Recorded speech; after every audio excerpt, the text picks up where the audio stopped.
Chapter 1: The Birth of a Legend. A quick reminder, you're listening to WooEnglish, where we help you learn English through engaging stories. If you're enjoying Auguste's journey, don't forget to like, share, and leave a comment. Your support helps us bring more stories to life.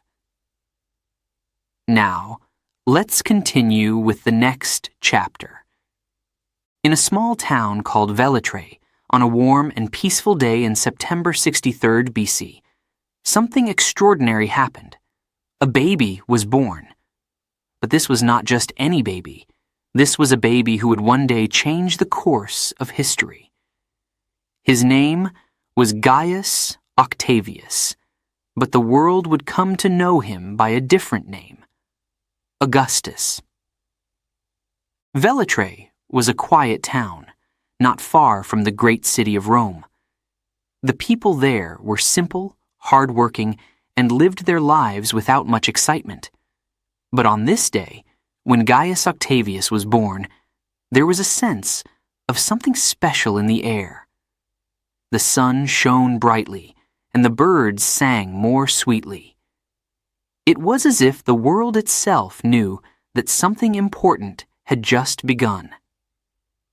The baby's mother, Atia, held him close, looking down at his tiny face with love and hope. Atia was a strong woman, and she came from an important family. She was the niece of Julius Caesar, one of the most powerful men in Rome. This meant that little Gaius had greatness in his blood. But even so, no one could have guessed just how far this tiny baby would go. As Gaius Octavius grew, he was surrounded by stories of his great uncle, Julius Caesar. He heard tales of Caesar's bravery, his battles, and his wisdom. These stories filled young Octavius with dreams of his own. Could he one day be as great as his uncle? Could he achieve something even more remarkable? But life was not always easy for Octavius. When he was just 4 years old, his father died suddenly. This was a difficult time for him and his family. Without his father, Octavius had to grow up quickly. He learned to be strong and to rely on his own wits. He was determined to make his mother proud and to live up to the legacy of his famous uncle. Atia, his mother, made sure that her son received the best education possible. She knew that knowledge was power. Octavius studied hard, learning about history, philosophy, and the art of war. He was a bright and curious child, always asking questions, always wanting to learn more. His teachers saw that he was different from other children. There was something special about him, something that set him apart. As he grew older, Octavius became more and more aware of the world around him. He saw the struggles of Rome, the political battles, and the way power could change everything. Rome was a city full of ambition, where men would do anything to climb to the top.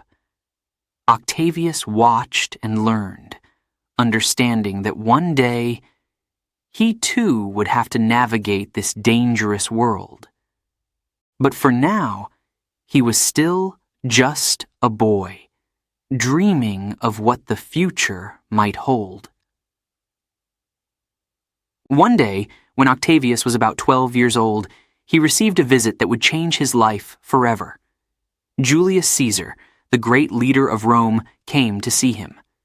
Caesar had heard of his young nephew's intelligence and determination, and he wanted to meet the boy for himself. When Octavius saw his uncle, he was in awe. Caesar was a tall, strong man with a commanding presence. Everyone respected him, and many feared him. But to Octavius, Caesar was more than just a powerful leader. He was a hero. The young boy stood before his uncle, his heart pounding with excitement. Caesar looked at his nephew with interest. He could see the spark in the boy's eyes, the same spark that had driven him to greatness. Caesar smiled and placed his hand on Octavius's shoulder. "You have potential, my boy," he said. "One day, you may achieve great things. If you are brave, if you are wise, if you are strong." These words stayed with Octavius for years to come. They became a source of inspiration for him, a reminder that he was destined for something greater. From that day on, he worked even harder, determined to prove himself worthy of his uncle's faith in him. As the years passed, Octavius continued to grow, not just in age, but in wisdom and strength. He watched as his uncle Caesar led Rome to new heights, but also saw the dangers that came with power. He saw the jealousy of others, the betrayals, and the constant threat of violence. Rome was a city full of danger, and Octavius knew that if he wanted to survive, he would have to be careful and smart. But even with all these challenges, there was something inside Octavius that could not be shaken. A belief that he was meant for something more. He felt it in his bones, a deep sense of purpose that guided him every day. He was not just Gaius Octavius, the boy from Velitrae. He was destined to be something much greater. And so, he waited. He waited for the moment when his destiny would call him, when he would step out of the shadows and into the light. That moment was coming. He could feel it. And when it arrived, he would be ready. Little did he know that the moment would come sooner than he thought. One day, when Octavius was 19 years old, he received terrible news. Julius Caesar had been murdered. The great leader, the man who had inspired him and believed in him, was gone. The city of Rome was thrown into chaos. People were afraid, uncertain of what would happen next. But for Octavius, this tragedy was also a call to action. He knew that he could not stand by and do nothing. He had to step up, to take on the responsibility that had been placed upon him. This was his moment, the beginning of his journey to greatness. And so, with a heavy heart but a determined spirit, Octavius left his quiet life behind and set out on a path that would lead him to become one of the most powerful men the world had ever known. He would face many challenges, many battles, but he was ready. Ready to become Augustus, the first Roman emperor. Chapter 2. A Call to Destiny. At the age of 19, Gaius Octavius lived a relatively quiet life, but that all changed in an instant. One day, he received news that would shake the foundations of his world. Julius Caesar, his great uncle, the most powerful man in Rome, had been murdered. The news spread like wildfire, causing panic and confusion across the empire. Rome was in chaos. Octavius could hardly believe it. How could this happen? Caesar was a hero, a leader, someone who seemed invincible. But now he was gone, killed by the very people he trusted. Octavius felt a mix of shock, sadness, and anger. How could those closest to Caesar betray him so cruelly? As Octavius tried to process this terrible news, he soon learned something even more unbelievable. Caesar had left a will. In it, he had named Octavius as his adopted son and heir. The young man who had once been simply Gaius Octavius now had a new identity. He was Augustus, the chosen successor to Julius Caesar. At first, Octavius was overwhelmed. He was only 19 years old. How could he possibly take on the responsibility of leading Rome? The city was in turmoil, and many powerful men were fighting for control. Octavius knew that stepping into Caesar's shoes would not be easy. It would be the greatest challenge of his life. But as the initial shock faded, something inside Octavius began to change. He remembered the words of his great uncle, the man who had seen potential in him when he was just a boy. Caesar had believed in him, and now he had given him a mission that Octavius could not ignore. He realized that he could not stand by and watch Rome fall into ruin. He had a duty to his family, to his people, and to the memory of Julius Caesar. This was his call to destiny, his chance to make a difference in the world. With this newfound sense of purpose, Octavius made a decision that would change his life forever. He would accept his role as Caesar's heir. He would take on the name Augustus and fight to restore order to Rome. But he knew this would not be an easy path. There would be enemies, dangers, and challenges at every turn. The first challenge was to gather support. Octavius was young, inexperienced, and many people in Rome did not take him seriously. But he was determined. He reached out to Caesar's loyal followers, convincing them that he was ready to lead. He spoke with passion and conviction, reminding them of Caesar's vision for Rome and promising to continue his work. Slowly but surely, people began to rally around him. They saw in Augustus a reflection of Julius Caesar's strength and wisdom, but also something more. A young leader with fresh ideas and a burning desire to make Rome great again. But there were also those who opposed him. Powerful men like Mark Antony, who had been one of Caesar's closest allies, did not see Augustus as a threat at first. They thought he was just a boy, easy to control or ignore. But Augustus was determined to prove them wrong. He would not be underestimated. As Augustus began to gather more support, he knew that words alone would not be enough. He needed to show strength, to demonstrate that he was a leader worthy of Caesar's legacy. And so he decided to take a bold step. He marched on Rome. This was a risky move, but Augustus knew it was necessary. He needed to show the people of Rome that he was serious, that he was ready to fight for what was right. As he and his supporters approached the city, the tension was palpable.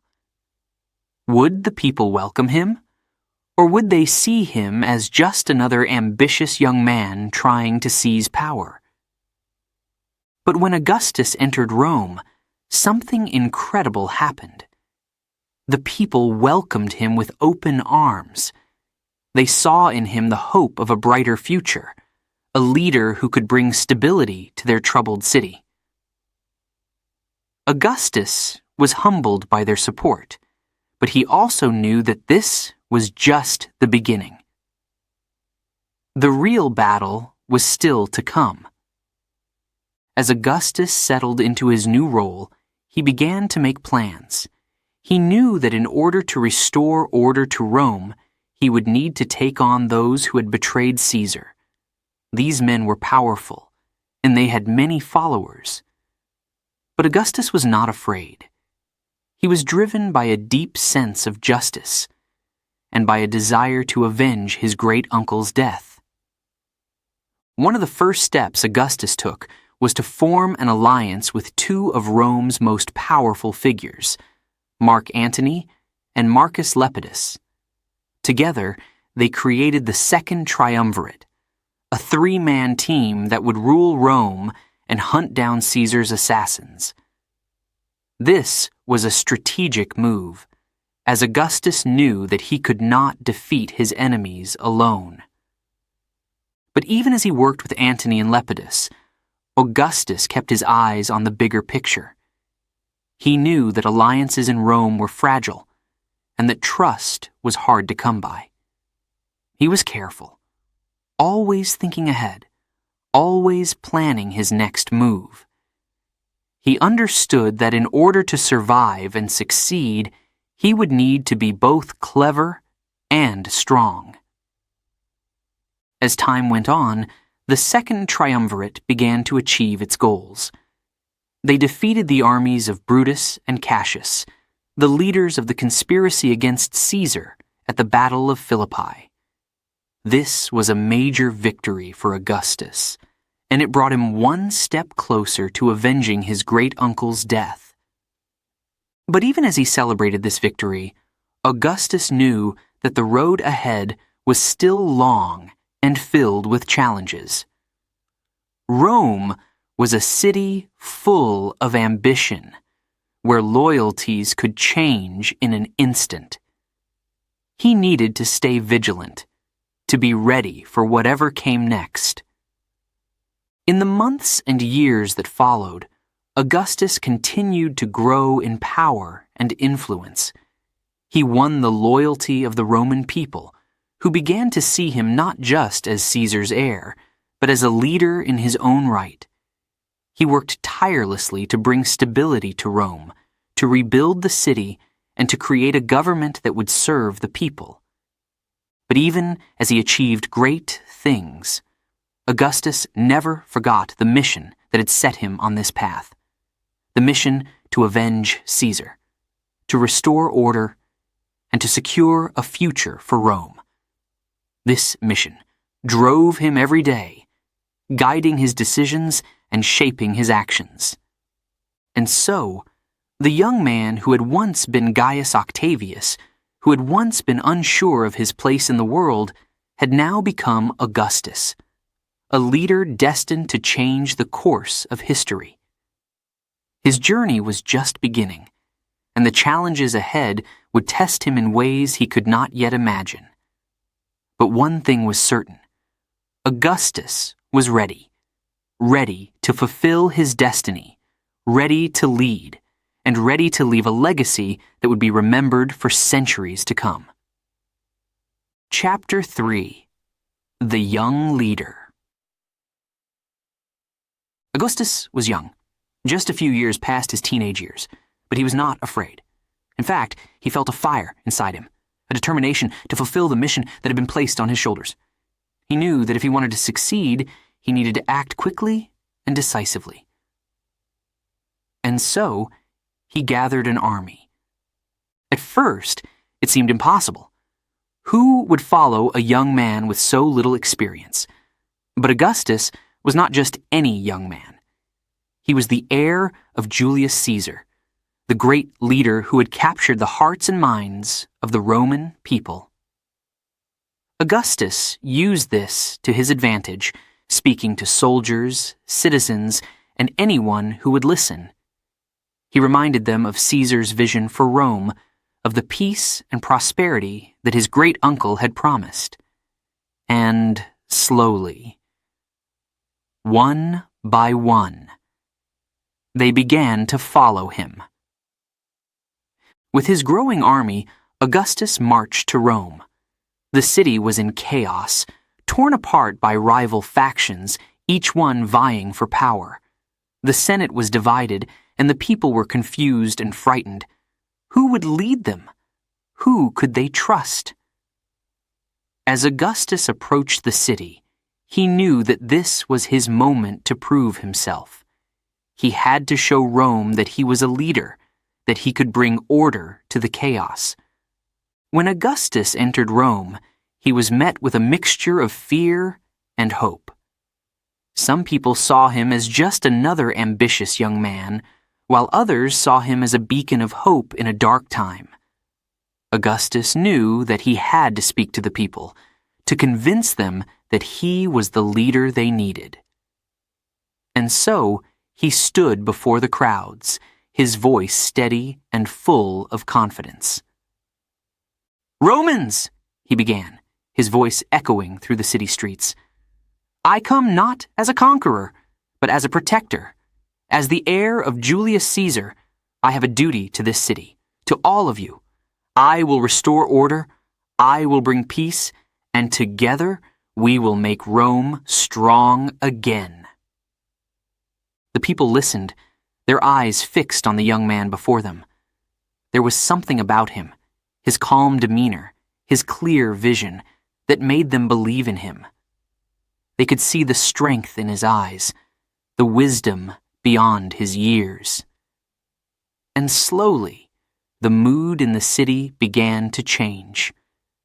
People started to rally behind Augustus, seeing him as the leader who could save Rome from destruction. But Augustus knew that he could not do it alone. He needed allies, powerful men who could help him navigate the dangerous waters of Roman politics. Two names stood out: Mark Antony and Marcus Lepidus. Both were seasoned leaders, with their own armies and influence. But could Augustus trust them? Could they trust him? The decision to form an alliance with Antony and Lepidus was not an easy one. Augustus knew that power in Rome was like a double-edged sword. It could protect you, but it could also cut you down if you weren't careful. But Augustus was determined. He reached out to Antony and Lepidus, proposing that they work together, not as rivals, but as partners. They would form the Second Triumvirate, a team of 3 leaders who would rule Rome together. At first, there was tension. Antony was an experienced soldier who had fought alongside Julius Caesar in many battles. He was not sure if he could trust this young, untested leader. Lepidus, too, was cautious, wondering if this alliance would serve his own ambitions. But Augustus spoke with wisdom, reminding them that Rome needed unity, not more division. Together, they could defeat their enemies and restore peace to the city. And so, reluctantly, at first, Antony and Lepidus agreed. The Second Triumvirate was born. But even as they shook hands and made their promises, each man knew that this alliance was fragile. Trust in Rome was a rare commodity, and power always brought challenges. The first challenge for the triumvirate was to defeat the enemies of Rome, those who had betrayed Julius Caesar and thrown the city into chaos.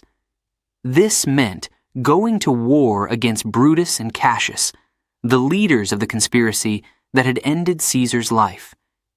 It was a dangerous mission, but one that had to be undertaken if Rome was to be saved. As Augustus prepared for battle, he felt the weight of responsibility on his shoulders. He was still young, and yet so much depended on him. But he did not let fear control him. He had a mission, a duty to fulfill.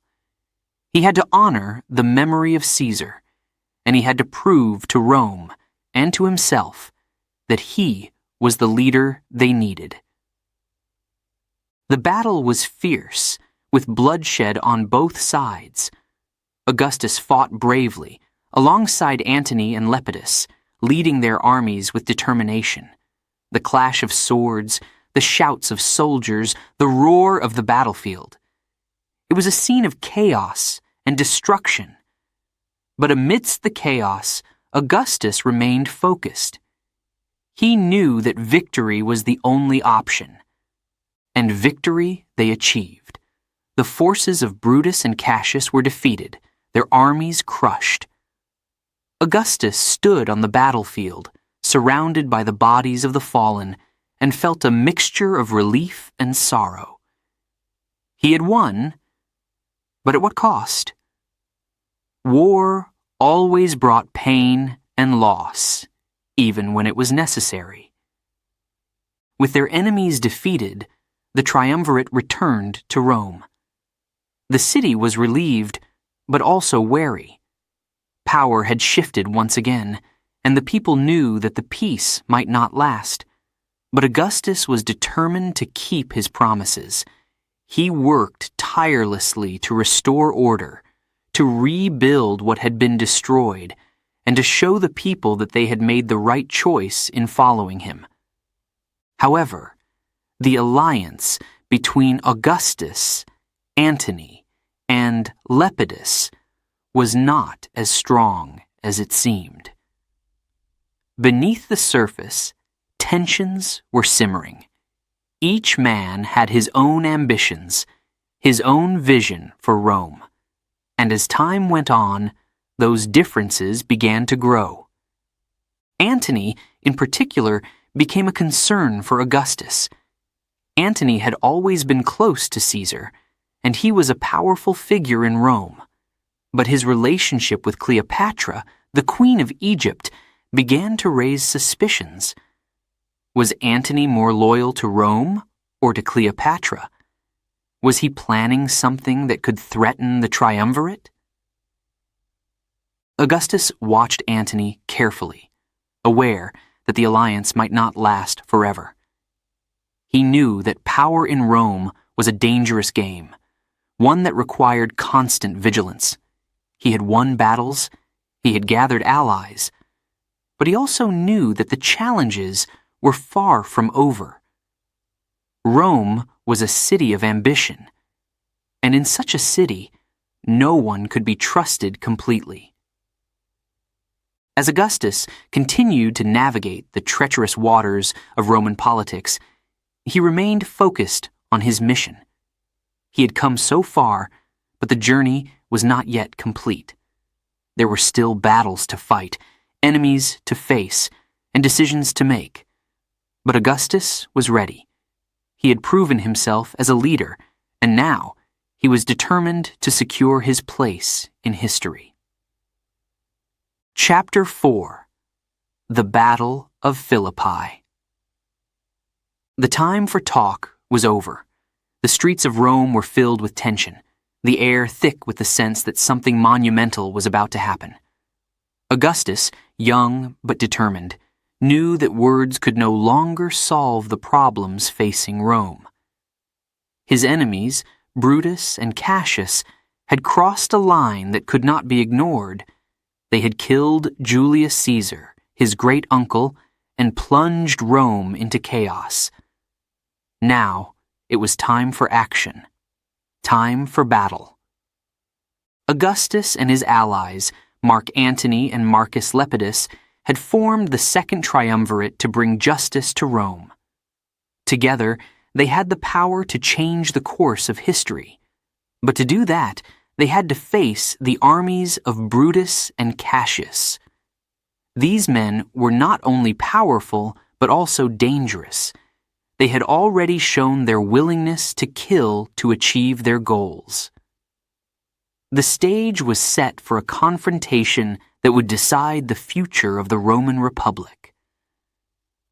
The battlefield was chosen. Philippi, a place that would soon be stained with the blood of thousands. Augustus felt the weight of responsibility on his shoulders as he prepared for the fight. He was young, much younger than many of the soldiers who would follow him into battle, but he was driven by a fierce sense of duty. He knew that this battle was about more than just revenge. It was about the future of Rome. As the armies gathered, the atmosphere was tense. Soldiers sharpened their swords, checked their armor, and whispered prayers to the gods. They knew what was at stake.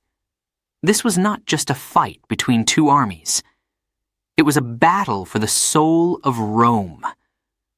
Would the Republic be restored, or would it fall into the hands of those who sought to destroy it? Augustus stood with his troops, looking out at the enemy lines. The army of Brutus and Cassius was strong, well-trained, and ready for a fight. But Augustus knew that he had something they did not: the loyalty of soldiers who believed in him, who believed in the vision of a Rome that could be strong and united once more. He took a deep breath, feeling the cool air fill his lungs, and then he raised his sword. "Men of Rome," he shouted, his voice carrying across the battlefield. "Today, we fight not just for ourselves, but for the future of our city, for the memory of Julius Caesar. We fight for justice, for peace, and for the Rome that we love. Stand with me, and we will make history together." The soldiers cheered, raising their swords in response. The sound was deafening, a roar that seemed to shake the ground beneath their feet. Augustus felt a surge of pride and determination. He knew that this battle would be hard, that many would not survive. But he also knew that they had no choice. The future of Rome depended on them. The battle began with a clash of swords, a sound that echoed across the plains of Philippi. The sky was dark with clouds, as if nature itself was watching the events unfold. Blood soon soaked the ground as soldiers from both sides fought with everything they had. The air was filled with the cries of the wounded, the shouts of commanders, and the relentless clash of metal on metal. Augustus fought bravely, his sword flashing as he struck down enemy after enemy. He had trained for this moment, and now all of that training was being put to the test. But even as he fought, he knew that the outcome of the battle was uncertain. The forces of Brutus and Cassius were strong, and they fought with the desperation of men who knew that defeat would mean death. As the hours passed, the battle raged on with no clear victor. The soldiers of both armies were exhausted, their strength fading as the sun began to set. But Augustus refused to give up. He knew that this was a battle they could not afford to lose. He pushed his men forward, rallying them with words of encouragement and leading by example. And then, in the midst of the chaos, a breakthrough came. Mark Antony, fighting on another part of the battlefield, managed to outflank the forces of Cassius. With a sudden, decisive attack, he broke through their lines, causing panic and confusion among the enemy ranks. Cassius, seeing his forces crumble, took his own life rather than face capture. It was a turning point, but the battle was not yet over. Brutus, still commanding his forces, fought on with determination. He knew that his only chance of survival was to defeat Augustus and Antony. But the tide of the battle had turned. Augustus, seeing the opportunity, pressed the attack.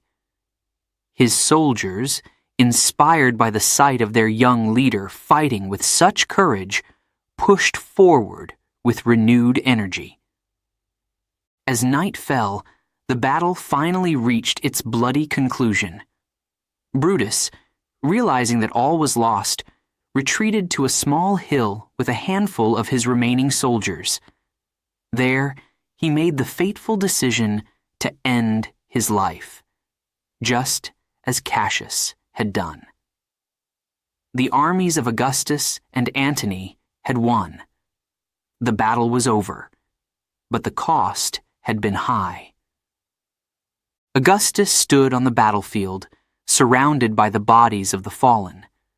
The ground was soaked with blood, the air heavy with the scent of death. He felt a deep sorrow for the lives lost, for the friends and enemies who had died in this terrible conflict. But he also felt a sense of grim satisfaction. They had won. The murderers of Julius Caesar had been defeated. Justice had been served. But even as he looked out at the battlefield, Augustus knew that this victory was only the beginning. The real fight for Rome's future was just starting. The Republic was still fragile, and there were many challenges ahead. He would need to be strong, wise, and careful if he was to lead Rome to a better future. The Battle of Philippi had tested Augustus like never before. It had shown him the horrors of war, the pain of loss, and the difficulty of leadership. But it had also shown him the power of determination, the importance of loyalty, and the strength of unity. He had proven himself as a leader, but he knew that the road ahead would be long and filled with challenges. As the sun began to rise, casting a pale light over the battlefield, Augustus turned to his soldiers. They were tired, wounded, but victorious. He raised his sword one last time and spoke to them, his voice filled with both sorrow and pride. "We have won a great victory today," he said. "But the fight for Rome is not over. We must continue to work together, to stand strong, and to build the future that Julius Caesar dreamed of. We have shown the world that we are not afraid to fight for what is right. Now, let us show them that we are also ready to lead." The soldiers cheered once more, though their voices were weary. They knew that their leader was right. The battle might be over, but the war for Rome's future had only just begun. Augustus, the young leader who had risen to the challenge, was ready to face whatever came next, ready to fulfill his destiny as the first emperor of Rome. Chapter 5. Rivals Turned Enemies. Peace in Rome was fragile. The streets of the great city, once filled with the sounds of celebration after the victory at Philippi, now echoed with whispers of uncertainty. Augustus knew that the peace they had fought so hard to achieve was not secure. Rome was a city of ambition, where power could change hands in an instant, and the bond that had united the second triumvirate, Augustus, Mark Antony, and Lepidus, was beginning to unravel. At first, Augustus and Mark Antony had worked well together, their combined strength bringing stability to Rome. But as time passed, something began to change. Antony, the seasoned general, the man who had once fought bravely beside Augustus, started to drift away. He became more distant, more distracted, and soon Augustus learned the reason why. Mark Antony had fallen in love with Cleopatra, the powerful and enigmatic queen of Egypt. Cleopatra was no ordinary queen. She was beautiful, intelligent, and cunning, a woman who knew how to use her charm to get what she wanted, and what she wanted was power. Her relationship with Antony was not just about love, it was about control. With Antony by her side, Cleopatra gained influence over one of the most powerful men in Rome. This made Antony stronger, but it also made him more dangerous. Augustus watched this unfold with growing concern. He had always known that alliances in Rome were fragile, but this was different. Antony, once his ally, was now slipping out of his grasp, drawn into the web of Cleopatra's ambitions. Augustus saw the signs. Antony was no longer thinking of Rome first. His loyalty was divided, and that made him a threat. The people of Rome were also beginning to notice the change in Antony. Rumors spread through the city. Rumors that Antony was planning to betray Rome, that he was more loyal to Cleopatra than to the Republic. Some said that Antony wanted to make Cleopatra the queen of Rome, to rule as king by her side. These whispers worried Augustus. They worried him deeply. Augustus knew that he had to act, but he had to be careful. Antony was still a powerful man, with a loyal army and many supporters. A direct confrontation could plunge Rome back into civil war, But at the same time, Augustus could not ignore the danger. He had to protect Rome from Antony's growing ambitions and from Cleopatra's influence. The tension between the two former allies grew. Letters were exchanged, full of polite words but hiding deep mistrust. Augustus tried to reason with Antony, to remind him of his duty to Rome, but it was no use. Antony was under Cleopatra's spell, and nothing Augustus said could bring him back. The alliance that had once been so strong was crumbling, and Augustus knew that soon they would no longer be friends, but enemies. As the months passed, the situation became more and more strained. Antony, now living in Egypt with Cleopatra, began to openly defy Augustus. He sent messages to the Senate demanding more power, more control. He even declared that his children with Cleopatra would inherit his territories in the east, an open challenge to Augustus's authority. This was too much for Augustus to ignore. He knew that Antony was no longer acting in the best interests of Rome. He was acting for himself and for Cleopatra. The people of Rome began to turn against Antony, seeing him as a traitor.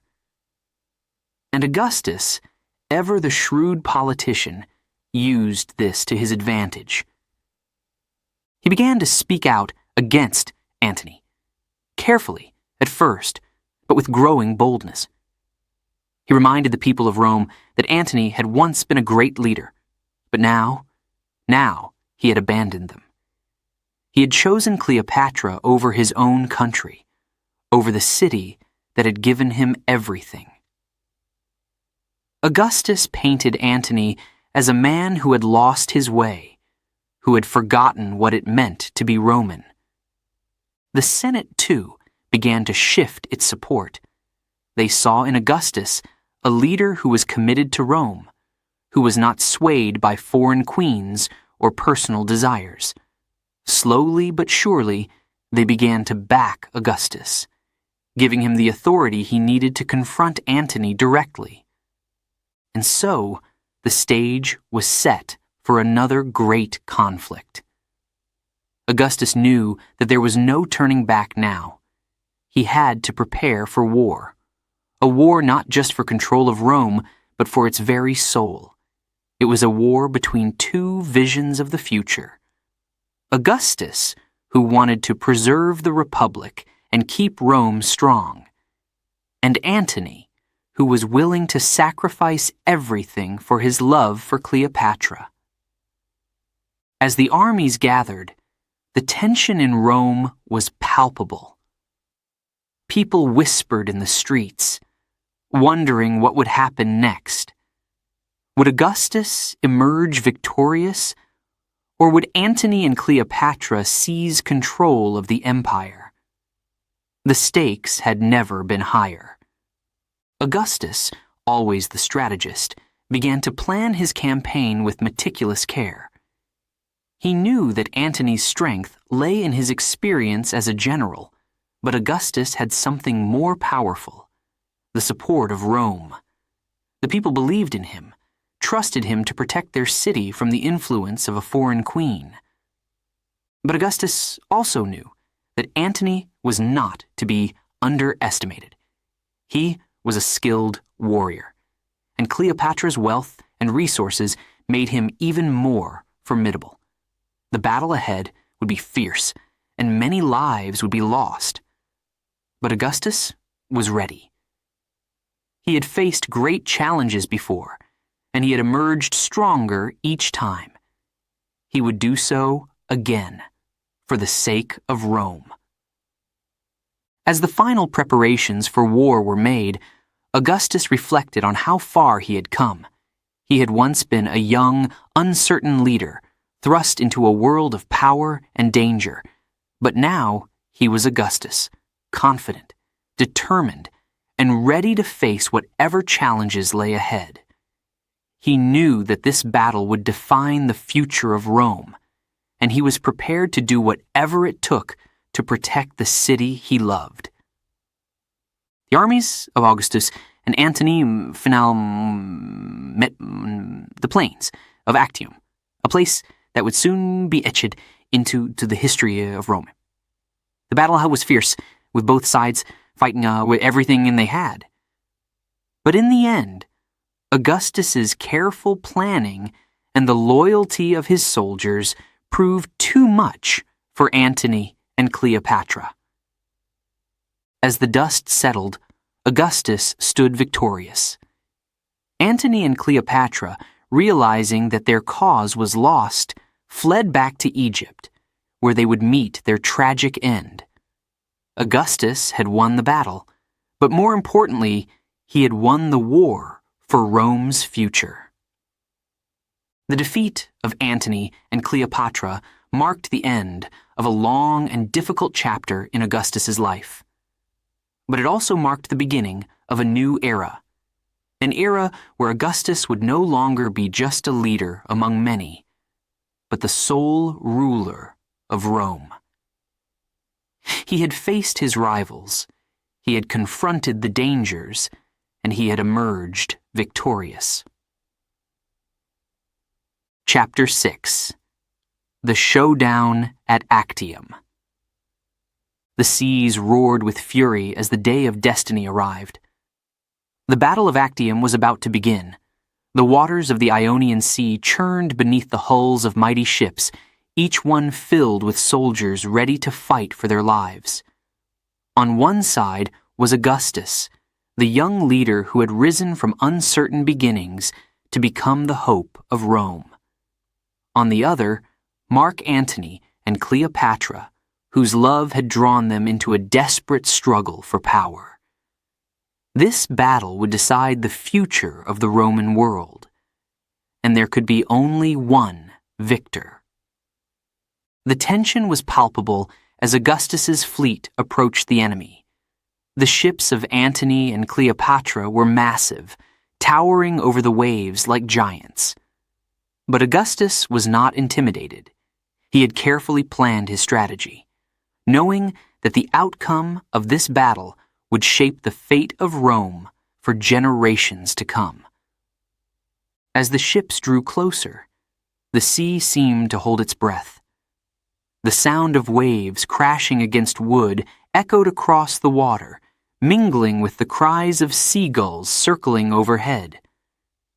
Then, with a sudden, deafening roar, the battle began.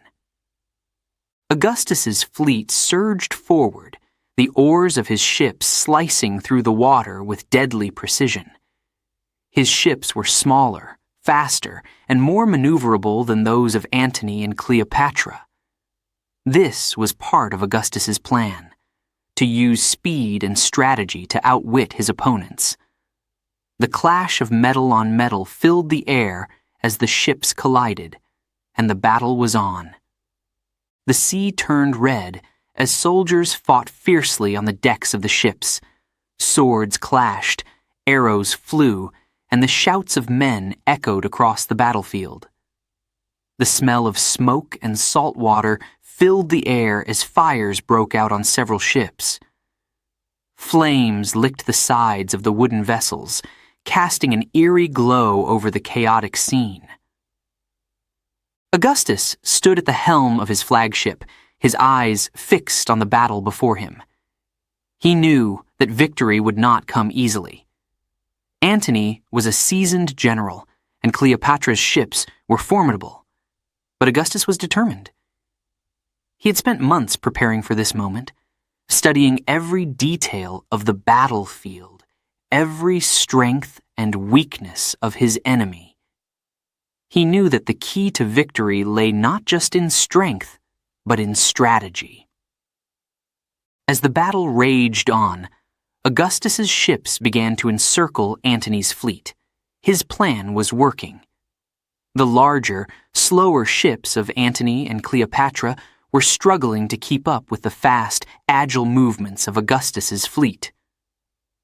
One by one, Augustus's ships closed in on their targets, cutting off their escape routes and forcing them into a corner.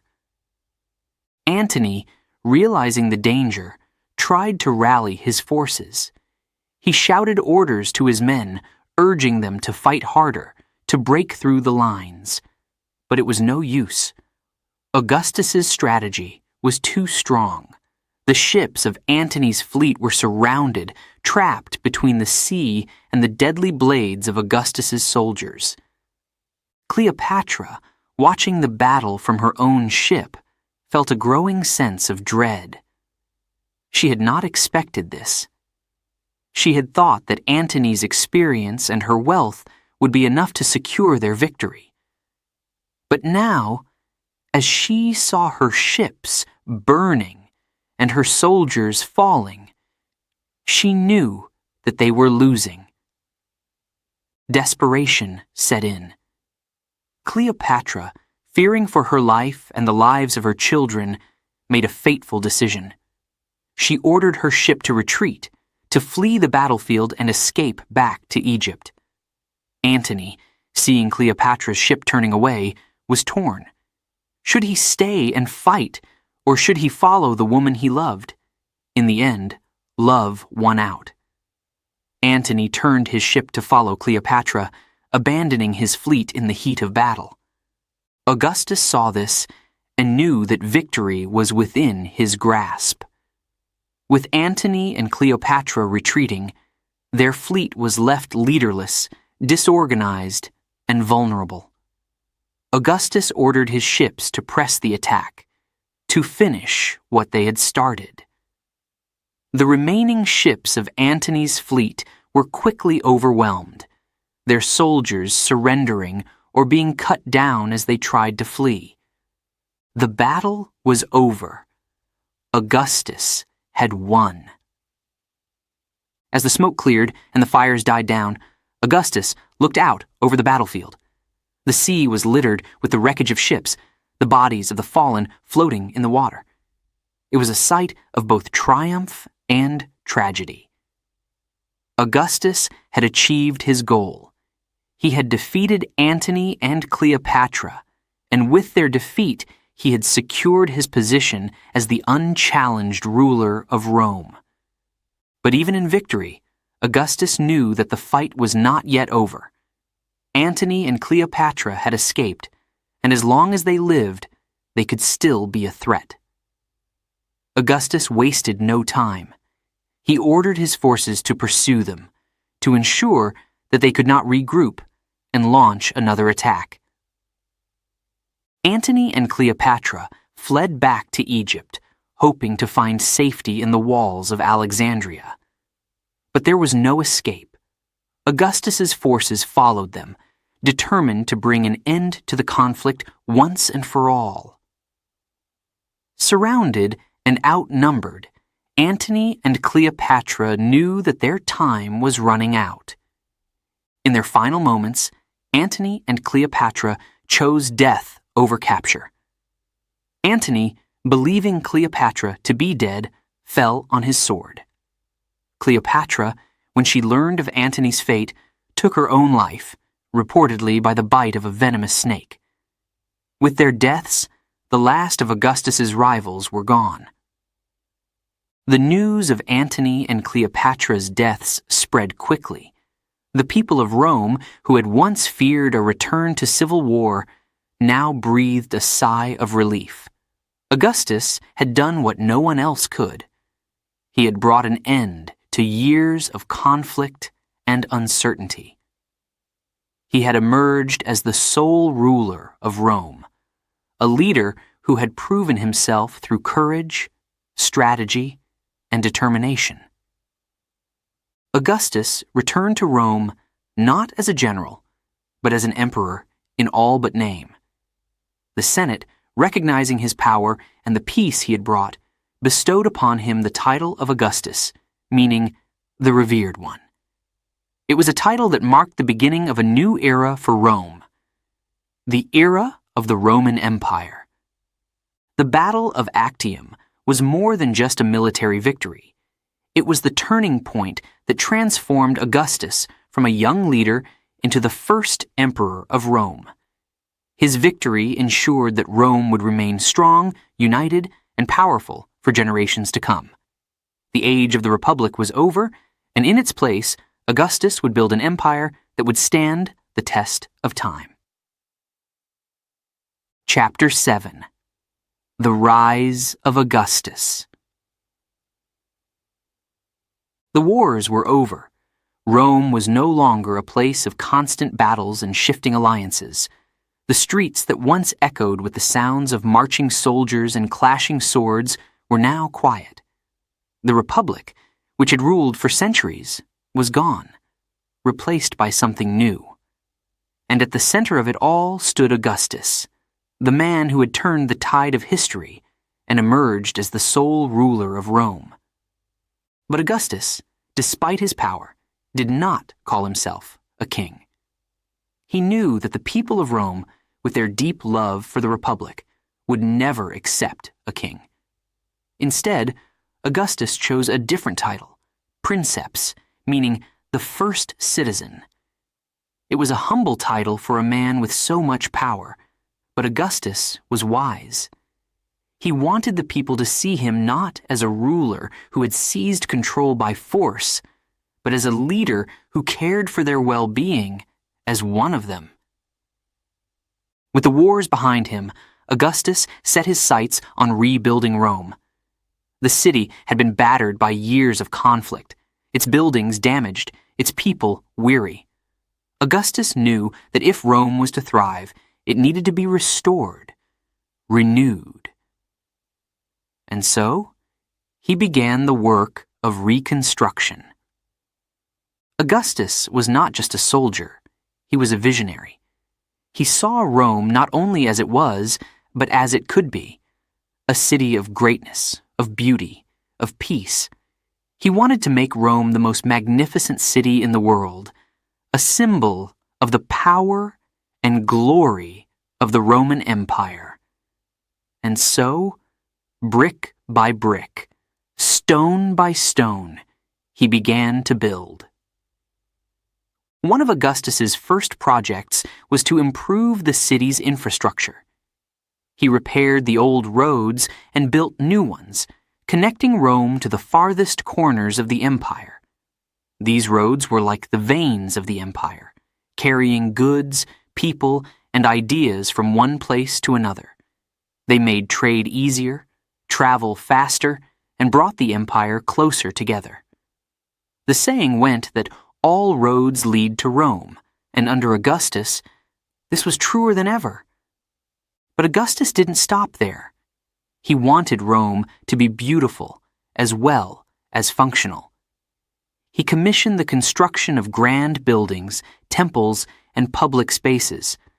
The city, once a collection of brick houses, began to shine with marble and gold. "I found Rome a city of bricks," Augustus later said, "and I left it a city of marble." His vision was coming to life. Augustus also cared deeply about the welfare of his people. He understood that for Rome to be strong, its citizens needed to be healthy and prosperous. He reformed the grain supply to ensure that everyone had enough to eat. He established a police force to keep the streets safe and a fire brigade to protect the city from the ever-present threat of fire. Augustus's Rome was not just a place of power, but a place where people could live safely and securely. But even in peace, there were challenges. Augustus knew that peace could be just as difficult to maintain as war. The Roman Empire was vast, stretching from the deserts of Egypt to the forests of Germania, and from the shores of Britannia to the mountains of Greece. Governing such a large and diverse empire required wisdom, patience, and careful planning. One of Augustus's most significant achievements was the creation of the Pax Romana, or Roman peace. This was a period of relative peace and stability that lasted for over 200 years. During the Pax Romana, the empire was mostly free from large-scale conflicts, and the people of Rome enjoyed a level of prosperity and security that was unmatched in the ancient world. But maintaining this peace was not easy. Augustus had to make difficult decisions, balancing the needs and desires of different regions, cultures, and peoples. He knew that a ruler could not simply impose his will by force. He had to win the hearts and minds of his subjects. Augustus was a master of diplomacy, using marriages, alliances, and carefully crafted laws to keep the empire united. One of the most challenging aspects of Augustus's rule was managing the Senate. The Senate had been the heart of the Republic, and many of its members were wary of Augustus's power. They feared that he might become a tyrant, destroying the Republic's values in the process. But Augustus was clever. He allowed the Senate to continue to function, respecting its traditions and seeking its advice. He made sure that the senators felt important, even as he carefully guided their decisions. Augustus also understood the importance of succession. He knew that his power could not last forever, and that Rome needed a plan for the future. He carefully prepared his chosen successor, Tiberius, for the day when he would take over. Augustus wanted to ensure that the empire he had built would survive long after he was gone.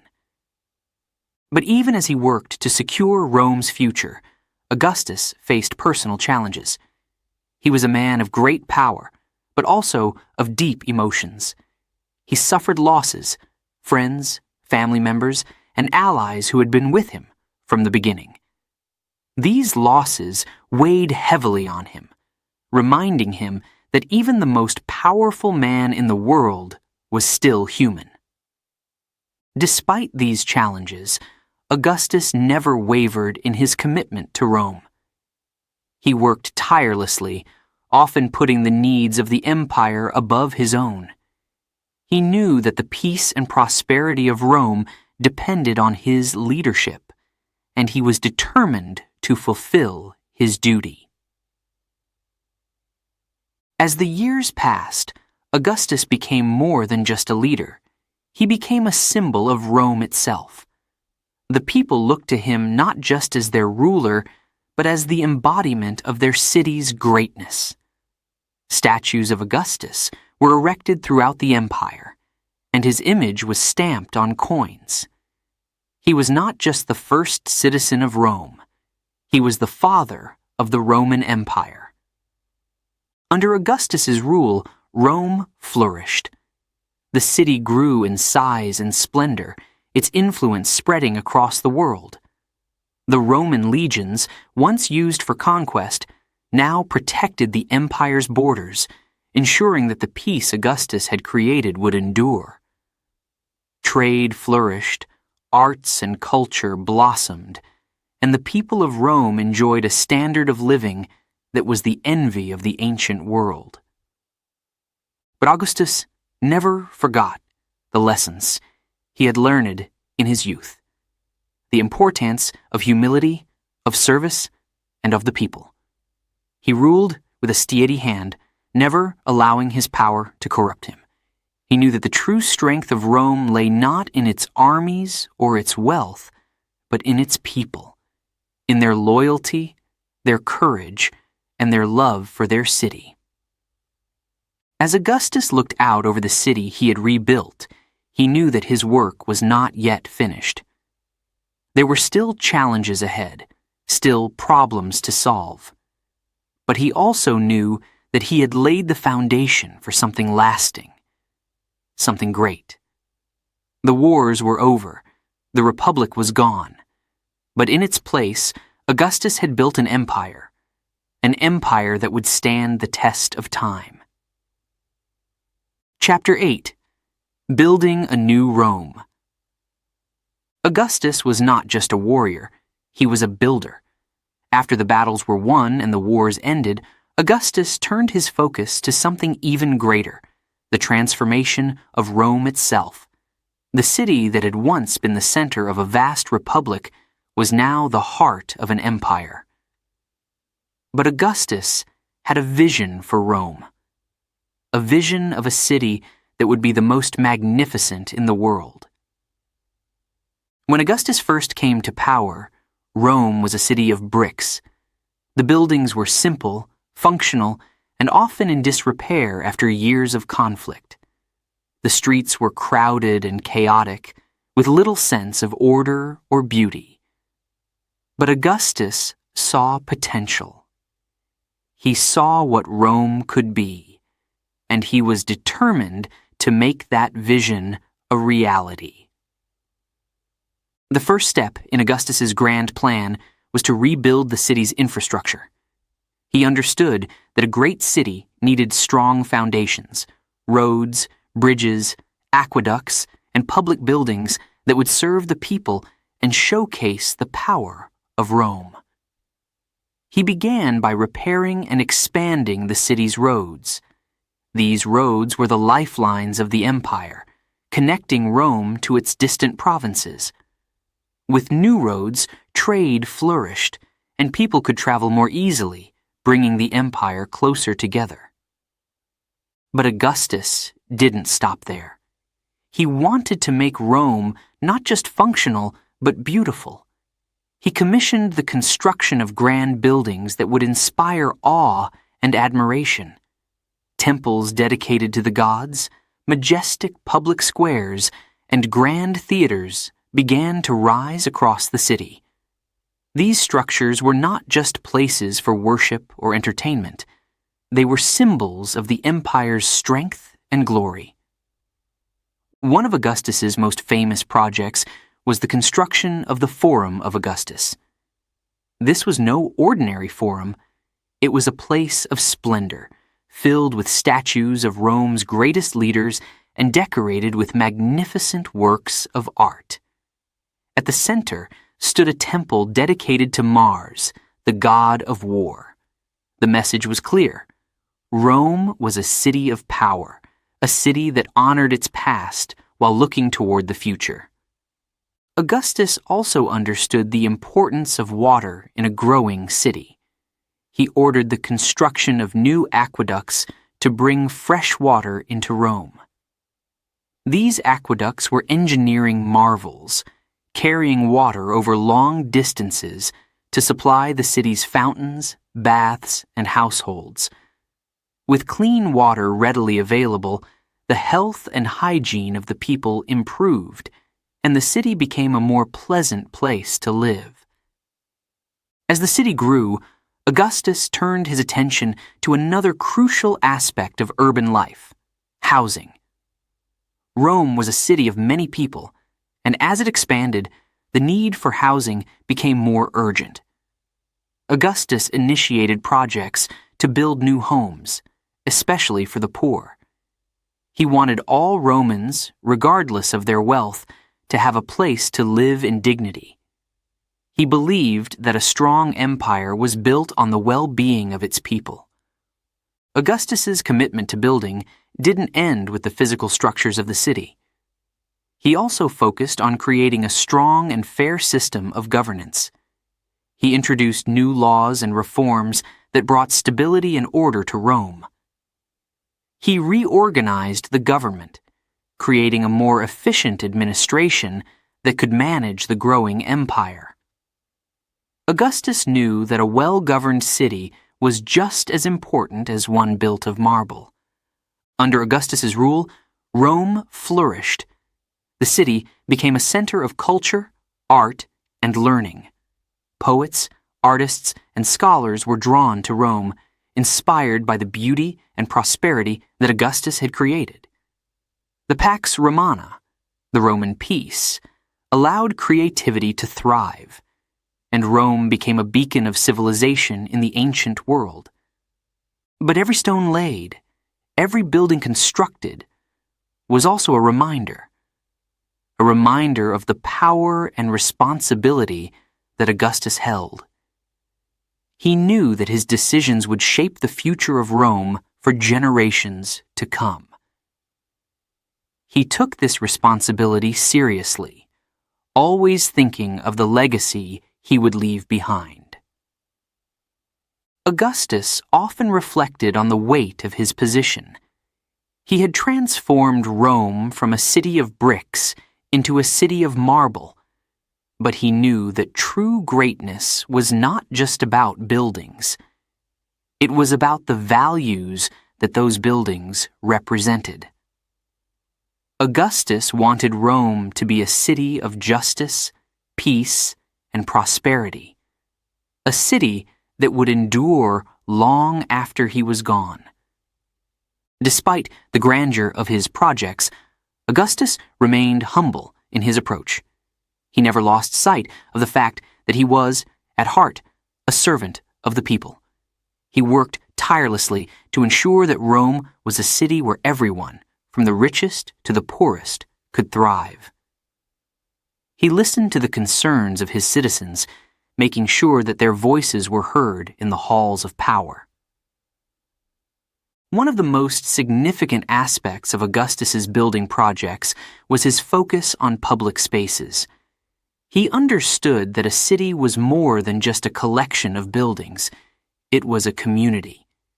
He created parks, gardens, and public squares where people could gather, relax, and enjoy the beauty of their city. These spaces were designed not just for the elite, but for all Romans. Augustus believed that every citizen deserved to share in the greatness of Rome. As he walked through the streets of his city, Augustus often thought about the future.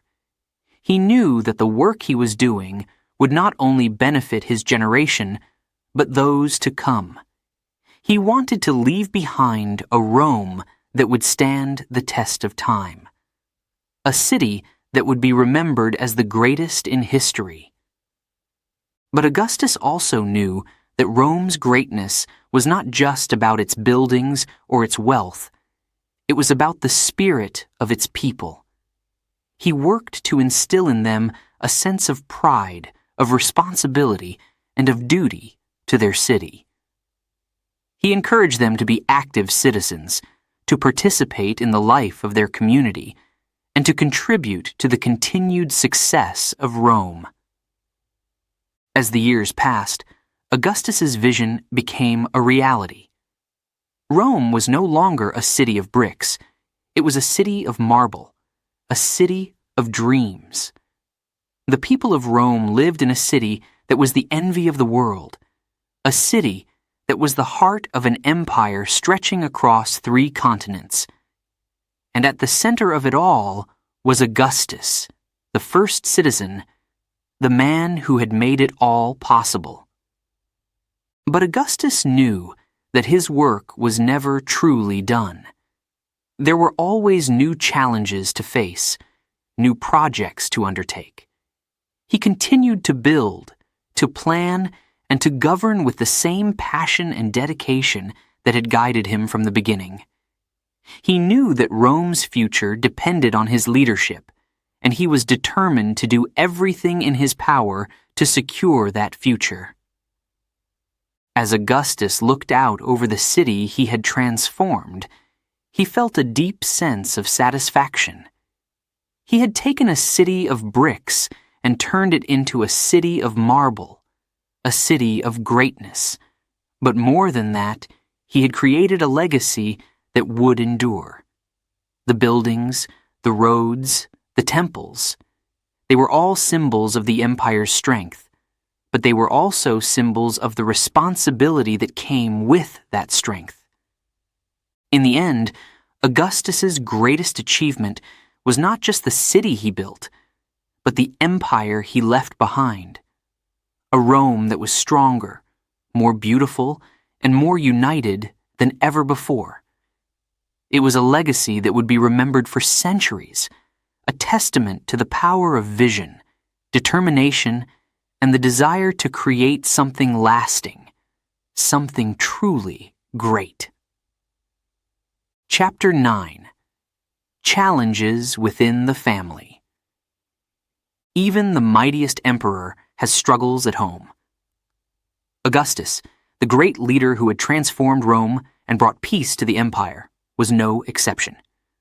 Despite his immense power and the success he achieved in building a new Rome, Augustus faced some of his most painful challenges, not on the battlefield, but within his own family. These struggles were a reminder that even the most powerful ruler was still human, with a heart that could be wounded by the ones he loved the most. Augustus's family was at the center of his life. He had carefully arranged marriages, made alliances, and placed his loved ones in positions of power to secure the future of Rome. But even with all his wisdom and planning, things did not always go as he hoped. His daughter, Julia, whom he loved deeply, would become a source of great sorrow for him. Julia was the apple of Augustus's eye. She was intelligent, charming, and beautiful, everything a father could wish for in a daughter. Augustus had great hopes for her, and he arranged her marriage with political ambitions in mind. He first married her to Marcellus, his nephew, but when Marcellus died young, he then married her to his trusted friend, Agrippa, a powerful and capable man. Julia and Agrippa had 5 children together, 3 sons and 2 daughters, and Augustus believed that his family line was secure. But even as Augustus tried to control the future through these marriages, he could not control the hearts of those closest to him. Julia, who had been raised in the strict moral atmosphere that Augustus promoted, began to rebel against the very values her father held dear.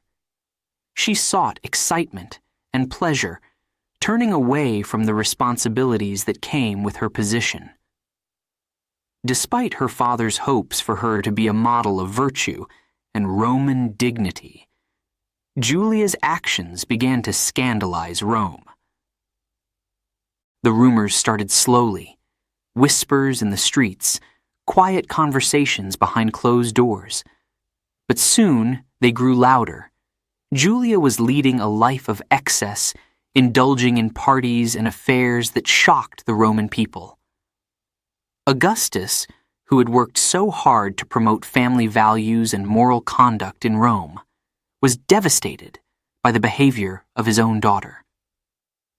The very person he had hoped would carry on his legacy was now threatening to destroy it. The betrayal cut deep.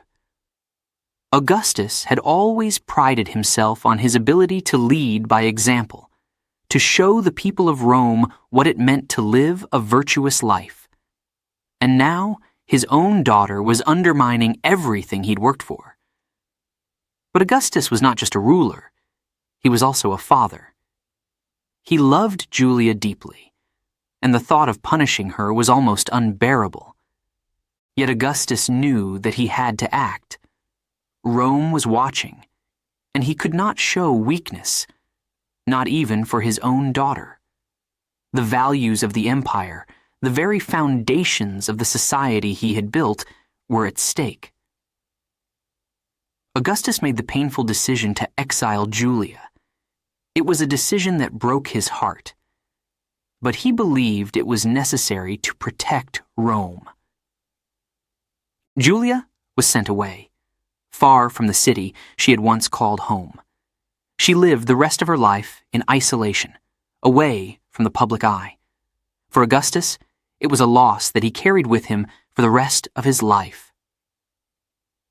The bright future he had envisioned for his daughter had crumbled, leaving him with a deep sense of regret and sorrow.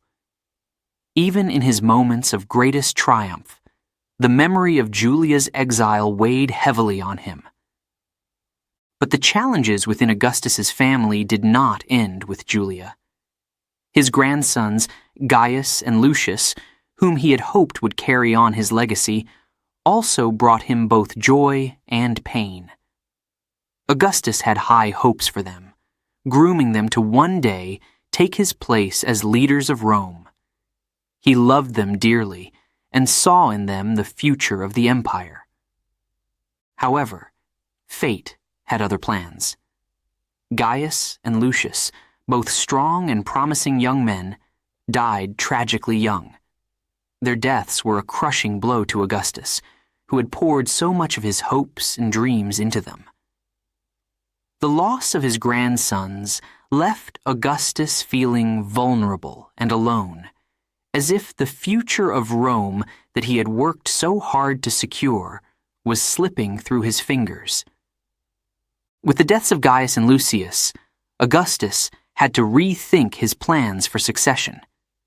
He turned to his stepson, Tiberius, a man of proven military skill and experience.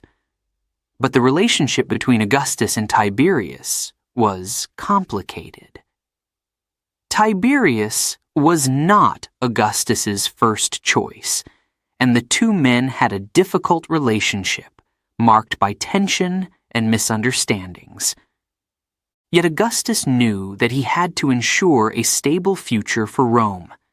He had already lost too much, and he could not afford to see the empire he had built fall into chaos after his death. So, despite his reservations, Augustus adopted Tiberius as his son and heir. It was a practical decision, one made out of necessity rather than love. The decision to make Tiberius his successor was not easy for Augustus. It reminded him that even the most powerful man in the world could not control everything. He could not protect those he loved from the harshness of fate, and he could not guarantee that his vision for Rome would endure exactly as he had planned. It was a humbling realization, one that reminded Augustus of the limits of his power. Throughout these personal struggles, Augustus never let his emotions interfere with his duty to Rome. He continued to rule with wisdom and determination, guiding the empire through its golden age. But those close to him could see the toll that these losses had taken on him. Behind the mask of the emperor, there was a man who had known great sorrow, who had been betrayed by those he loved most, and who had made difficult choices that weighed heavily on his soul. Augustus's struggles within his family were a reminder that even the greatest leaders are not immune to the challenges of life. No matter how powerful he was, Augustus was still a father, a grandfather, and a man who felt the pain of loss just like anyone else. His experiences taught him that leadership is not just about power and success. It's also about sacrifice, about making hard decisions for the greater good, even when those decisions break your heart. As Augustus looked back on his life, he knew that he had achieved great things. He had brought peace to Rome, built a magnificent city, and created a legacy that would last for centuries. But he also knew that his journey had been marked by personal pain, by the challenges within his own family that had tested him in ways no battle ever could. In the end, Augustus's story was not just one of triumph, but of humanity. It was the story of a man who had faced great challenges, both as a ruler and as a father, and who had done his best to navigate the complexities of life with wisdom and grace. It was a story that reminded the world that even the most powerful rulers are at their core simply human. Chapter 10: The Legacy of Law and Order. Augustus knew that laws were the backbone of a strong empire. Without laws, there could be no peace, no order, no Rome. As the first emperor, Augustus understood that his power was not just about winning battles or building grand monuments. It was about creating a society that could endure, a society where people could live safely, with justice and fairness. And so, he turned his attention to something even more important than war: the law. Rome had long been known for its legal system, but by the time Augustus came to power, it was clear that changes were needed. The old laws of the Republic no longer suited the needs of an empire that spanned continents. Augustus knew that for Rome to remain strong, he had to bring order to the chaos. He had to introduce new laws that would create a stable foundation for the future. One of Augustus's first priorities was to reform the family laws. He believed that the strength of Rome lay in the strength of its families. He introduced laws that promoted traditional family values, encouraging marriage and childbirth. These laws rewarded families who had many children, offering them special privileges and honors. Augustus understood that a growing population was vital for the future of the empire. The more citizens Rome had, the stronger it would be. But Augustus didn't stop there. He also introduced laws to promote morality. He believed that the decline of the Republic was partly due to a loss of moral values, and he wanted to restore those values to the heart of Roman society. He introduced laws against adultery and luxury, hoping to encourage Romans to live simple, virtuous lives. Augustus himself set an example, living modestly and encouraging others to do the same. He wanted Rome to be not just a powerful empire, but a moral one. These laws were not always popular. Some people resented the restrictions on their personal lives, and there were those who saw Augustus's efforts as too strict, too controlling. But Augustus was firm in his belief that these laws were necessary. He knew that without strong families and moral values, Rome would eventually weaken from within. Augustus also turned his attention to governance. He knew that the vast Roman Empire needed a strong, efficient government to keep it running smoothly. He reformed the tax system, making it fairer and more efficient. Under the old system, taxes were often collected by private contractors who took a large share for themselves. Augustus put an end to this practice, introducing a new system where taxes were collected by government officials. This ensured that more money went to the empire and less to private pockets. The new tax system helped fund public works, the military, and other essential services. It also helped Augustus build the many grand projects that made Rome the magnificent city it became.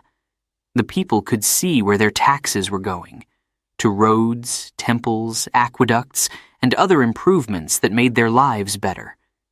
This created a sense of trust between the government and the citizens, strengthening the bond between them. But Augustus knew that laws and taxes alone were not enough to maintain order. He needed to ensure that these laws were enforced. To do this, he established a police force in Rome, a force dedicated to keeping the peace and ensuring that the laws were followed. This was a significant change, as in the past, order had been maintained by the Roman legions or private guards. Augustus's police force was the first of its kind in Rome, and it helped to make the city safer for everyone. Augustus also understood the importance of a strong military. He knew that Rome's enemies were always watching, waiting for a moment of weakness. To protect the empire, Augustus created a standing army, an army that was always ready, always prepared to defend Rome. This was another innovation. As previously, Rome had relied on temporary armies raised during times of war. Augustus's standing army was a professional force, loyal to him and to Rome. It was well-trained, well-equipped, and always on alert. The standing army not only protected Rome from external threats, but also helped maintain order within the empire. Soldiers were stationed in various provinces, ready to quell rebellions or protect against invasions. This presence of a professional military force gave the people of Rome a sense of security, knowing that they were protected by the best soldiers in the world. With these reforms, Rome became safer, stronger, and more united than ever before. Augustus's vision of a well-ordered, peaceful society was becoming a reality. The laws he introduced were not just about control. They were about creating a better life for the people of Rome. Under his rule, crime decreased, the economy flourished, and the people enjoyed a level of stability and prosperity that had not been seen for generations. But Augustus knew that his legacy would not be measured by his victories on the battlefield or the grand buildings he constructed. It would be measured by the lasting impact of his laws and reforms. He wanted to create a Rome that would stand the test of time, a Rome that would be a model for the world. He knew that if the laws he introduced were strong and fair, they would continue to guide the empire long after he was gone. And so, Augustus worked tirelessly, always thinking of the future, always planning for the next challenge. He knew that the strength of an empire was not just in its armies or its wealth. It was in its laws, its order, its justice. He wanted to leave behind a Rome that was not just powerful, but just, not just rich, but fair. As Augustus grew older, he often reflected on the legacy he was creating. He knew that the laws he introduced were more than just rules. They were the foundation of a society that could endure. He had seen the chaos of the Republic, the way that lawlessness and corruption had nearly destroyed Rome. He was determined that his Rome would be different. In the end, Augustus succeeded. The laws and reforms he introduced created a lasting peace, the Pax Romana, that would endure for centuries. His vision of a well-ordered, just society became the reality of the Roman Empire. Augustus had built more than just a city of marble. He had built a society of laws, a society that would stand the test of time. As Augustus looked out over the city of Rome, he knew that his work was done. The laws were in place, the order was established, and Rome was safe and strong. He had fulfilled his duty, not just as a ruler, but as a servant to the people. His legacy was secure, and Rome would continue to thrive thanks to the vision and wisdom of Augustus, the man who had brought law and order to the empire. Chapter 11. The Later Years. As Augustus grew older, he began to think more and more about the future. The years of battle, the years of building and governing had taken their toll on his body. His hair had turned white, and his face, once full of youth, now showed the deep lines of age. But even as his strength began to fade, his mind remained sharp. Augustus knew that the time would come when he would no longer be there to guide Rome, and the question of who would rule after him weighed heavily on his mind. Augustus had dedicated his life to Rome.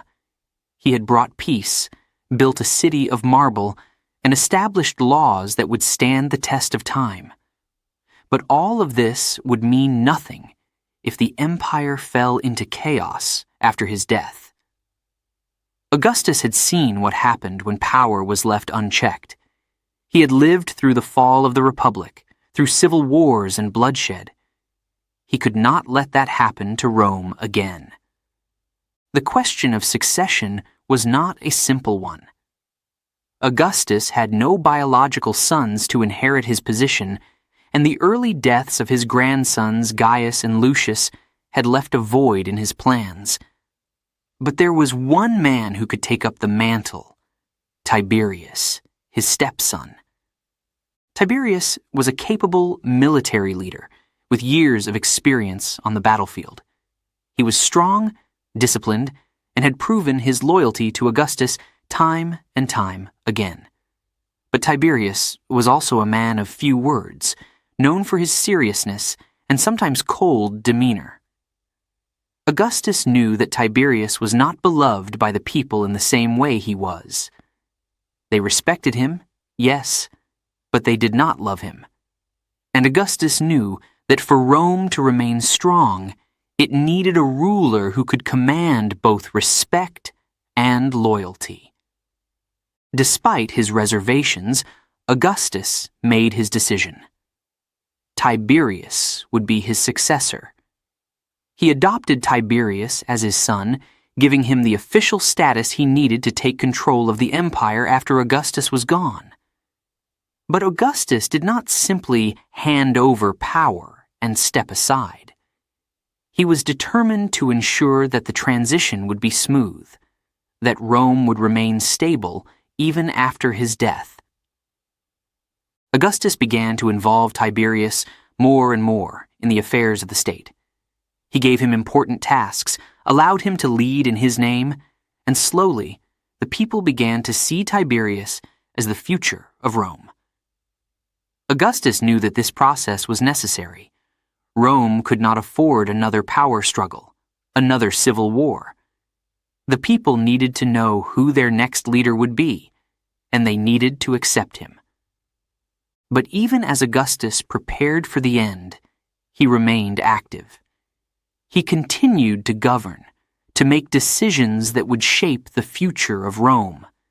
He knew that every day was precious, that every decision he made could have a lasting impact on the empire he had built.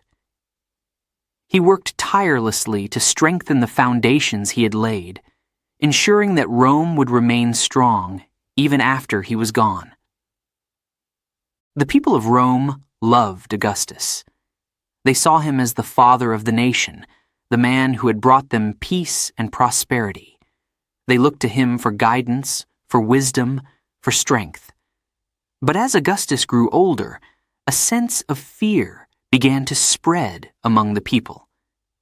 What would happen when Augustus was no longer there to guide them? Who would protect Rome from its enemies, from the dangers that lay in the shadows? Augustus understood this fear.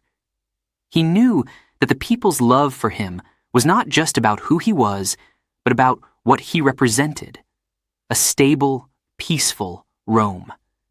He worked hard to reassure them, to show them that Rome was more than just one man, that it was an empire built on strong foundations, on laws, on order.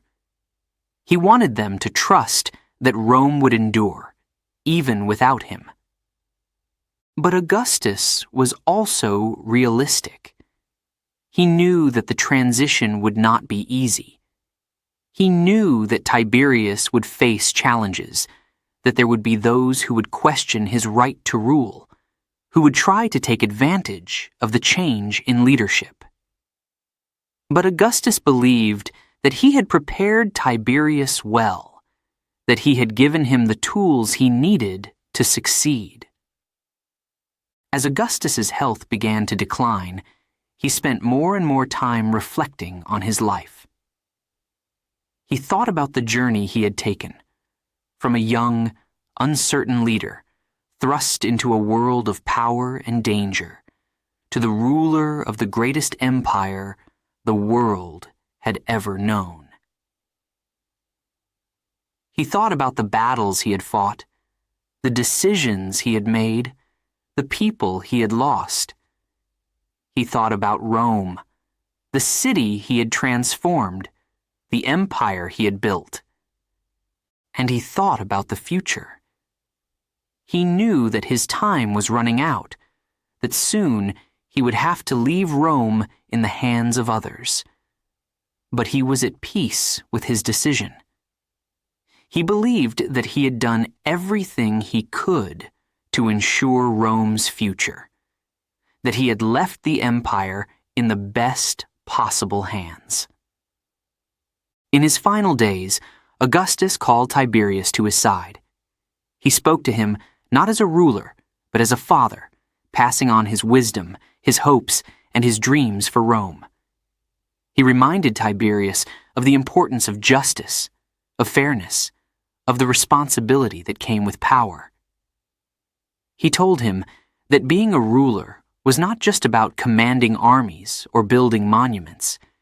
It was about serving the people, about protecting the empire, about ensuring that Rome remained strong and united. Augustus's final words to Tiberius were simple but powerful. Remember, Tiberius, you are not just a ruler. You are a servant of the people. Rome's strength lies in its people, in their loyalty, in their trust. Never forget that. Lead with wisdom, with justice, with honor, and Rome will endure. And with those words, Augustus closed his eyes for the last time. The man who had shaped the destiny of Rome, who had brought peace to a world torn apart by war, was gone. The people mourned his passing, knowing that they had lost not just a leader, but a father, a protector, a guide. But even in their grief, there was hope. Hope that the legacy Augustus had built would live on, that the empire he had created would stand the test of time. Tiberius took up the mantle, stepping into the role that Augustus had prepared him for. The transition was not without its challenges, but Rome remained strong, thanks to the foundations Augustus had laid. Augustus's legacy was secure. He had done what no one before him had done. He had brought order, peace, and stability to Rome. He had built an empire that would endure for centuries, an empire that would be remembered long after he was gone. And though Augustus was no longer there to guide them, the people of Rome carried his vision in their hearts, trusting that his spirit would continue to watch over the city he loved. Chapter 12. The Passing of an Era. On August 19th, 14 AD, a profound silence fell over Rome.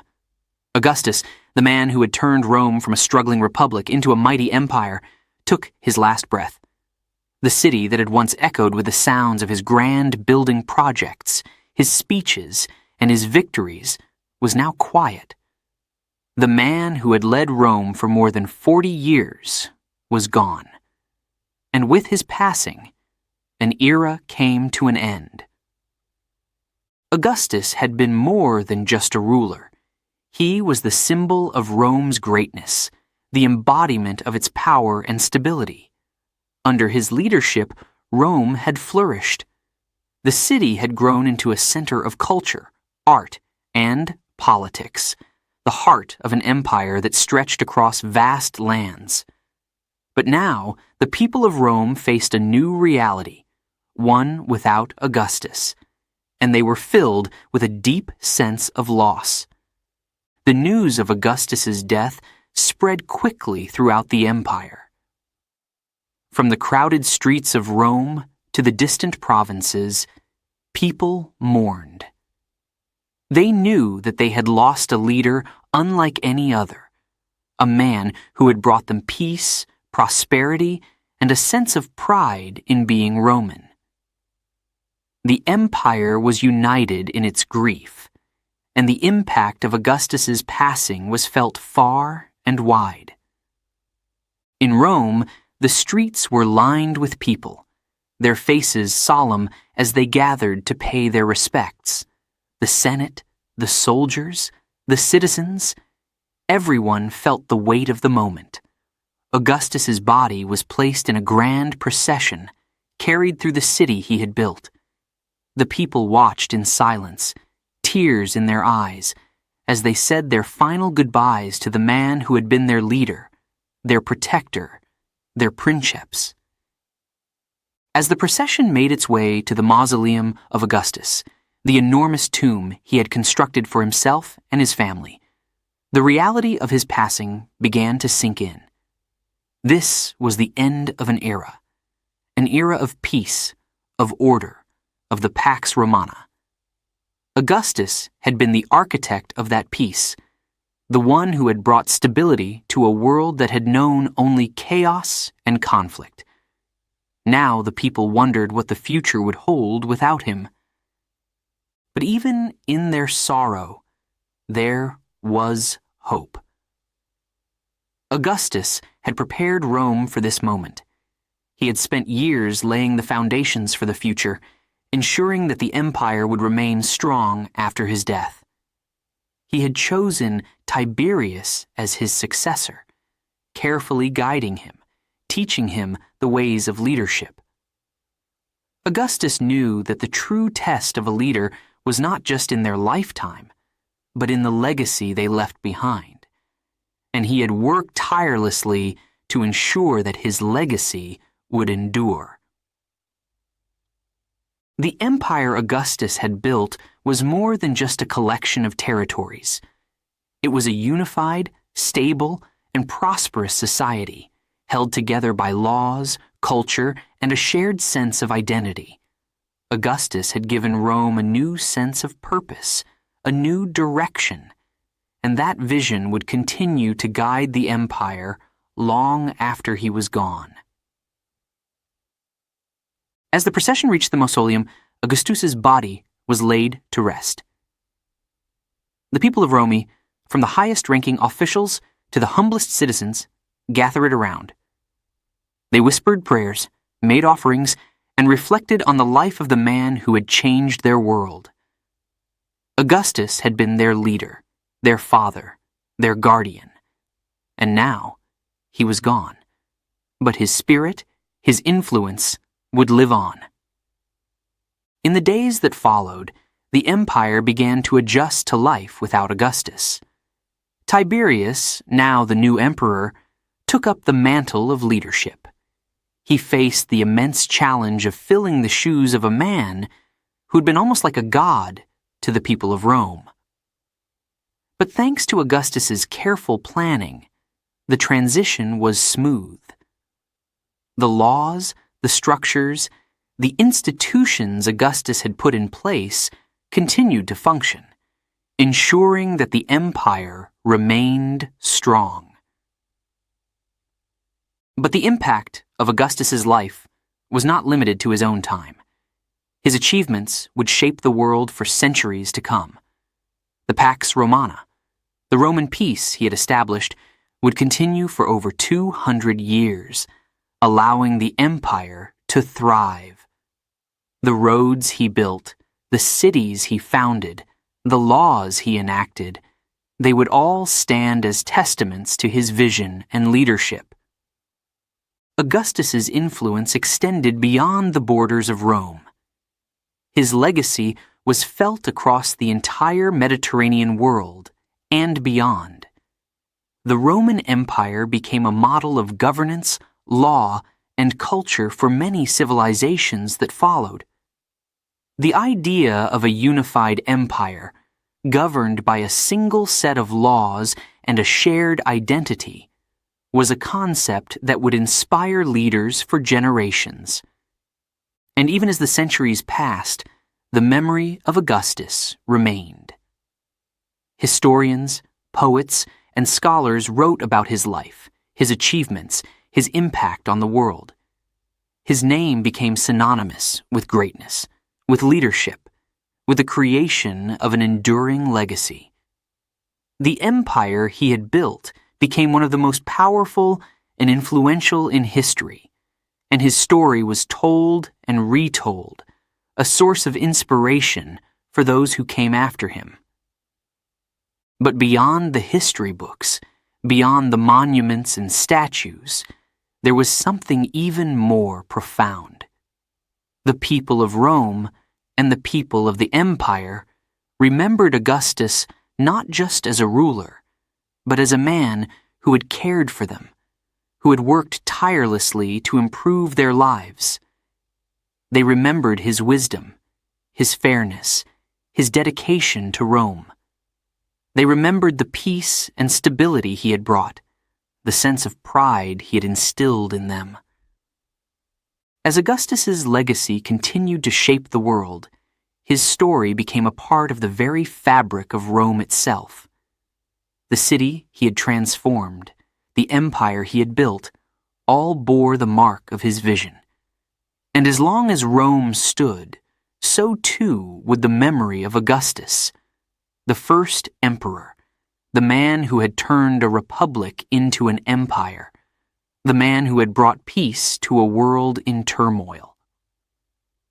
On that fateful day in August 14th AD, when Augustus took his last breath, the world changed. But the empire he left behind was a testament to his greatness, a symbol of what one man could achieve through vision, determination, and leadership. Augustus was gone, but his legacy, his story, would never be forgotten. The era of Augustus had passed, but its impact would be felt for millennia. Rome, the city of marble, the heart of an empire, stood as a monument to his achievements, and as the people of Rome looked to the future, they did so with the knowledge that they were the heirs of a great legacy, a legacy that had been shaped by the life and leadership of Augustus, the first emperor of Rome.